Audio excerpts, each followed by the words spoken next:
இப்படி ஔரவ ரிஷியை குருவாக வச்சிருந்த சகர சக்கரவர்த்தி வந்து இந்த உலகத்தில் இருக்கிற எல்லா நாடையும் கைப்பற்றணும் அப்படின்னு சொல்லி அவர் அநேகமான போர்களை பண்ணார். அவரோட எதிரிகளை கொல்லக்கூடாது அப்படின்னு அவர் குருநாதர் சொல்லியிருக்கிறத கேள்விப்பட்டதுனால அவர் வந்து எதிரிகளை கொல்லாமல் அவங்கள அவமானப்படுத்தி திரும்ப இந்த சக்கரவர்த்திக்கு எதிர்த்து போர் பண்ண தைரியமே வரக்கூடாது அப்படின்ற ஒரு சூழ்நிலை கொண்டு வராரு. அப்படி போரில் தோற்றவங்களுக்கு எல்லாருக்குமே வந்து இவர் அவமானப்படுத்தும் விதமாக ஒரு தலையில், அதாவது தலையில் வந்து பாதி தலையை மொட்டையடிச்சு விடுறதும் பாதி மீசையை வலிச்சு விடுறதும் செஞ்சு அவங்கள அவமானப்படுத்தி கரும்புலி செம்புலி குத்தி அந்த போர் களத்திலேயே அவங்க நடக்க விட்டுருந்தாங்க.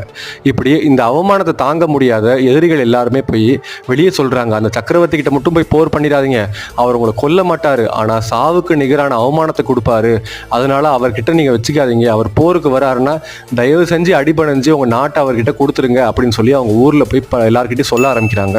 இந்த மாதிரி சுவாரஸ்யமான கதைகளுக்கு நம்ம ஏல் சேனலை சப்ஸ்கிரைப் பண்ணுங்க. அப்படி இந்த ஷார்ட்ஸ் பிடிச்சிருந்துச்சுன்னா ஒரு லைக்கை போடுங்க. உங்கள் கருத்துக்கள் என்ன அப்படிங்கிறத கமெண்ட்ல லீவ் பண்ணுங்க.